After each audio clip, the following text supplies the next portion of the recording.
Good Friday evening. A look from our Dakota Magic Casino Skycam shows still a bit of a breeze out there, but not nearly as windy as it was earlier today, which is the good news if you are trying to take a late night walk. But maybe you're flying a kite still tonight, you can do that too if you want. Here's how warm we got today. Peak temperature in the 60s, mid to upper 60s up in the northern valley, but then low to mid 70s up and down the valley. 79 today in Gwinner, 82 for our friends in Wheaton, and we are missing some data there in northern Minnesota. That explains that little blob there, but a lot of pleasant temperatures. The average high for this time of year is 60 degrees, so pretty much everybody was above that. It was also a breezy one, especially in areas like Roseau. Badette's gusting to 32 miles per hour this afternoon. Rolla gusting to 36 miles per hour, even Fargo and Grand Forks gusting to 28 and 29 miles per hour. A few high clouds pushing their way across the area this evening, but no concerns for us on that satellite and radar. Current temperatures have really cooled in for our friends in the Devil's Lake Basin. 46 right now in Devil's Lake, 45 in Roseau, even Fargo, 52 degrees, about 20 degrees cooler than it was this afternoon. So it's a notably cooler night for us. And even colder weather will be ahead in the overnight hours tonight. Also making headlines is Hurricane Delta. It has now crossed the I-10 corridor with most of the eye wall across the I-10 corridor. Now moving toward the Alexandria, Louisiana area with a flash flood warning. A very large flash flood warning all the way from Lake Charles, which has already been wrecked by Hurricane Laura. That's moving now with that heavy rain toward Alexandria and eventually on toward Monroe, Louisiana, seeing heavy rainfall there as well. You saw that live shot, lots of wind. Also in Baton Rouge just before the commercial break.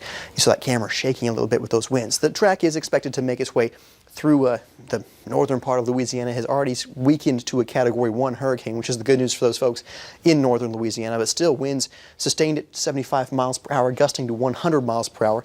Looks to impact areas like in central Tennessee as we head through the weekend. Closer to home, hour by hour overnight shows things are clear and quiet with a few passing clouds. Could be some low 30s in the northern valley tomorrow morning, but most of us waking up to 30s and 40s on the thermometer. By lunchtime, plenty of sunshine, 40s and 50s. The southeast wind, though, will kick in a little bit through the afternoon. Looks like mainly in our North Dakota neighborhoods, seeing the windiest conditions tomorrow. But then the highs tomorrow, quite a bit cooler. Only 50s and 60s for highs for our Saturday. So about 10 degrees cooler tomorrow afternoon than it was today. And then as we head into Sunday morning, notice that south wind will be busy Sunday morning into the afternoon ahead of a cold front. And that cold front is the reason why we do have that first clear weather day for Sunday. And of course, that cold front looks to develop along I-29 and push its way into northern Minnesota. So northern Minnesota has that slight risk of severe weather, which is 2 out of 5 on the severe weather risk scale. We'll break this down hour by hour. You see by about 6 or 7 o'clock that moving into northern Minnesota, but then by 7 to 8 o'clock moving through our eastern neighborhoods. And then I bet by 10 o'clock, 11 o'clock, that will be clear of the area. So it's a very fast moving system, but wind will be the primary concern in any storm that may become strong to possibly severe. So there's that first weather day for Sunday. We're around 70 for Sunday with that south wind shifting to northwest behind that front. And then with the cooler air coming in with those northwest winds, 50s and 60s for highs as we go into next week with highs on Tuesday around 57. And look at this, next week, Friday, some highs in the mid to upper 40s. And that's a high temperature on Friday. So we're looking at some much cooler air coming in with behind this system on Sunday. Okay, Nathan, thank you. Yeah.